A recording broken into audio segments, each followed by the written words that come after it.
Hi everybody, and welcome to today's virtual session. So today I thought I'd show you a little bit of a mini masterclass in acrylic painting. So we're going to keep it nice and simple by using a reference photo that doesn't have too many colours in. All right, so this is the reference photo. I'll make sure that you have the link or this image directly to work from if you want to paint along with me. So to start with, this is sort of the typical acrylic paint set that you will likely find in sort of art shops. Usually quite reasonable, and the best thing that I would always suggest when trying to choose how much paint to use is have a look at the reference you're working from and see what is sort of the main colour. So here, of course, we've got more green than anything else. So I've got two greens in my set here, which I've put about a pea size worth in here of each of these greens. Again, a little bit of some yellow in the image as well. So I'm going to use these two. So I've got yellow, I've got yellow ochre as well. So these are the colours that are ideal for this piece. And I've put a little bit into the palette here. Paper, what I would recommend is anything which is designed to take a little bit of water as we're using sort of wet materials. So watercolor paper will work okay for acrylic. You can also get acrylic board, acrylic painting pads of paper as well. You can also get mixed media paper, which is what I use a lot, because that is ideal for all sorts of mediums except oil paint. All right, so you just want to squirt about a pea size worth into your palette. The other thing is, of course, if you're working with a reference which has got a lot of one particular colour than anything else, then of course you'll want to probably have a little bit more of that paint than any other colour. So it's always worth looking at the image to see just how much of one particular colour you've got. There's also a little bit of brown in here, so I'm going to get a little bit of my darkest brown here as well. I'm going to pop a little bit of this over, let's pop it over there. I don't need a lot because it's not got a lot in the image, it's just purely for the stalks of the pear. So as I always say, what you want to do is you want to spend a certain amount of time looking and observing the image before you begin painting. If you want to do a basic sort of outline sketch in pencil first, you absolutely can. But I always do recommend going straight in if you can. This helps you to build your observational skills. I've got some round head brushes here, and I've got two. I've got one smaller than the other. Just for your reference, I've got a number 3 and a number 8. It doesn't matter too much what size brushes you use. However, it will also depend on what size you're working to. So I'm working to size A6 here, which is rather small. If you're working any larger than that, then of course you might want to think about having a slightly larger brush. So using my larger of the two, I've got a little bit of water here as well. What I'm going to do is I'm just going to start with a little bit of water in my brush. I'm going to mix the two greens together.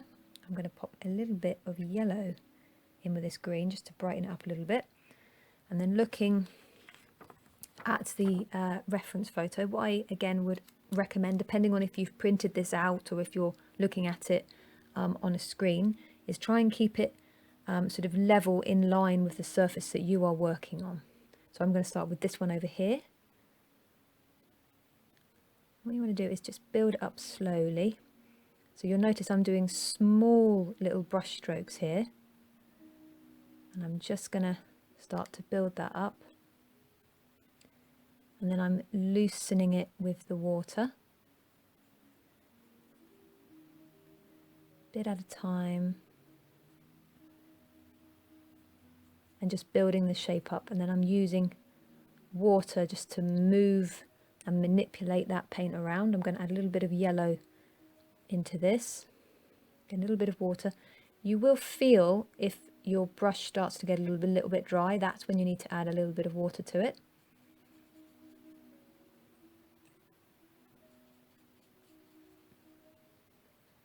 and just continue to build that shape.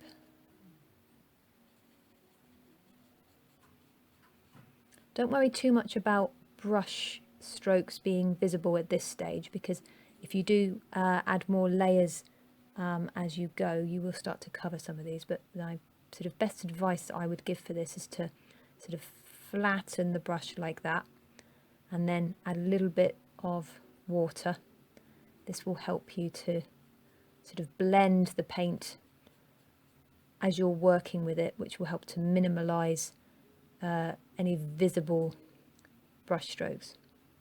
Okay, the other thing I'd also mention is, if you happen to be working on a piece where you're adding layer after layer after layer of paint, you want to be aware of how much water you are adding to acrylic, because basically acrylic paints are made up of a certain amount of pigment, a certain amount of a binder, which is usually all sorts of different things. You'll have some chemicals in there as well. Something else which is actually worth mentioning with acrylic paint is you shouldn't need to use any type of solvents like white spirit with it. That's usually traditionally used for oil paints. But one of the things you may be aware of if you've looked at acrylic paint before is you can get something known as acrylic medium. And what this does is this helps the paint to go further. It does all sorts of jobs. However, this can be quite expensive. So my top tip for this would be you can actually use something like PVA glue. It does a job very, very similar to acrylic medium, and it saves a lot of money as well. So in terms of when you're sort of loosening paint, and if you're working in layers and layers, what will happen is, because there's a certain amount of water already in acrylic paint as a sort of basis for it, when you're layering with paint, you're stretching that paint out across the surface that you're working on. And if you add too much water to it, the sort of paint molecules, so to speak, can't dry properly because you're stretching them too much by having too much water. And that can sometimes cause what's known as a crackling effect. So I do recommend, if you're working with acrylic and you're doing layer after layer after layer, make sure each layer has dried before you add the next one, and use no more than probably 25% water to mix with your acrylic, because you don't want any cracking to occur in your paintings, unless of course you're doing sort of a abstract painting and you would sort of like to have that sort of technique sort of added to it. But traditionally you don't want to add too much water to it. All right, so I've got the basis of the shape in here now. I'm going to go into some yellow ochre, and I'm just going to put this just on this side, just to add a little bit of shadow. And again, as you can see, I'm literally using the tiniest amount of water each time, because we don't want too much. So I'm going to go back into a little bit of green. I'm going to work on the side of this one. And as I've said in some of my other virtual sessions, is you want to be constantly darting your gaze backwards and forwards between the reference photo or just the object that you are painting, and spend equal amounts of time looking at that and looking at this, looking at the surface that you're working on. This helps you to get perspective, helps you to get proportion. And then what you do is you just build it up a bit at a time.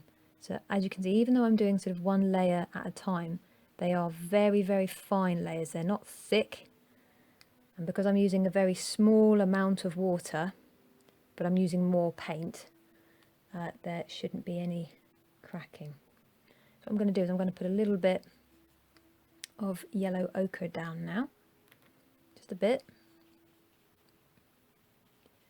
I'm just going to spread that around, just continue to create that shape.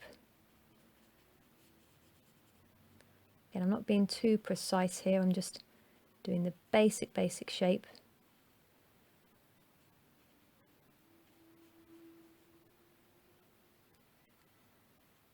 just move that paint around, and then I'm going to wash that brush out. Then we're going to start to move to the smaller of our two brushes. I'm going to go into a little bit of brown. I'm going to work on the stalks up here.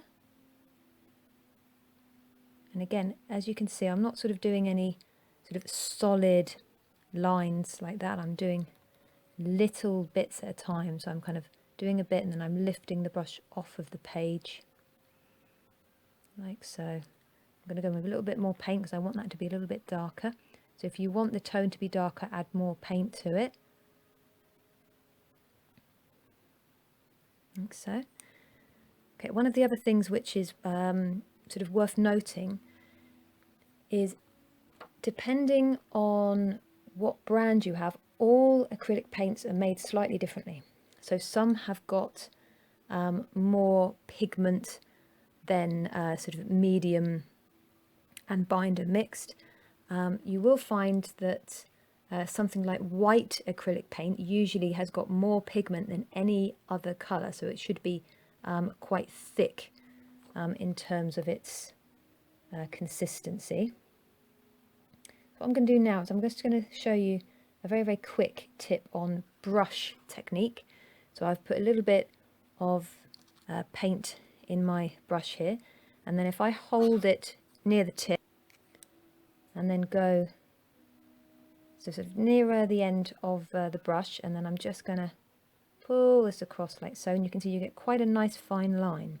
Now if you hold it sort of midway along the paintbrush, go down again, you'll have much thicker line, and if you hold it near the tip of the brush, it will start to fan out, and again you'll get a much thicker line. All right, so that's a good tip if you're wanting to paint botanicals, if you're wanting to do leaves or vines, blades of grass as well. So what I'm going to do again with what I've just mentioned, I'm going to hold this near the tip because I want to start putting this leaf in the top here. So I'm just going to do the little stem. So I want that to be quite fine like that, and then I'm just going to put this idea of this leaf in there. Okay, like so. I'm going to wash that out.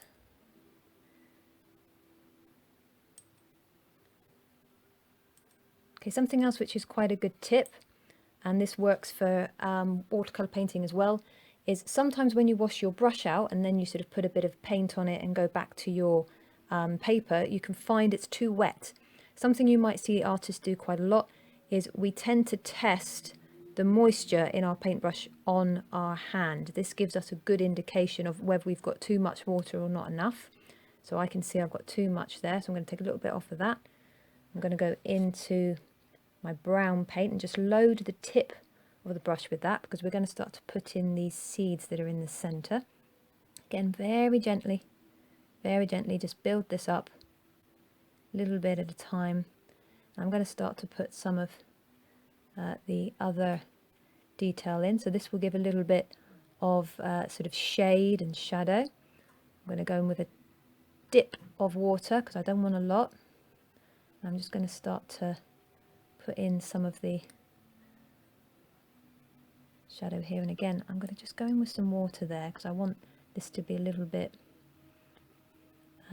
sort of lighter. I don't want it to be too obvious, so I'm going to move some of that paint over here, pull some of that paint down. So similar to watercolour, one of the things you can do if you're very sort of light and careful with water is you can use it to sort of pull the paint and move it around. So you can do that, but of course you just need to be a little bit wary of how much water to paint ratio you're using, particularly with acrylic, because you don't want it to start cracking as it dries. But as this is a very sort of fine layers, they're not sort of thick layers of paint, you shouldn't have too much of a problem. Alright, so what I'm going to do is I'm just going to have a little glance here and see if there's anything else. I can see there's a little bit of shadow being cast here because this sort of half of the pear is causing and casting a shadow here, so we need this area to be a little bit darker. So what I'm going to do is I'm going to go in with a little bit of brown mix it with a little bit of green. I'm going to test that colour over here. So use your palette not only to mix colours, but once you've mixed them together, check them on another part of your palette to see what that colour looks like. And then what I'm going to do is I'm just going to put a little bit of it there. And I'm just going to let that sort of create that shadow that we want. I'm going to bring it down. Again, using a little bit of water, not a lot. I've mainly just used this water to sort of take some of that paint out. So I'm not actually using a great deal of it. When it actually goes back onto the page, there's not a great deal of water left there. All right, final touches now is we want this to look like it's actually sat on something, because at the moment it's floating in the air. So as you can see, underneath here we've got another cast shadow, so you can see it's actually sat on something. So just using a little bit of brown, I'm going to put this underneath the pear, and then using a little bit of water, and I mean a little amount, we're just going to use that just to sort of continue that a little bit, just to give that indication that it is actually sat on something.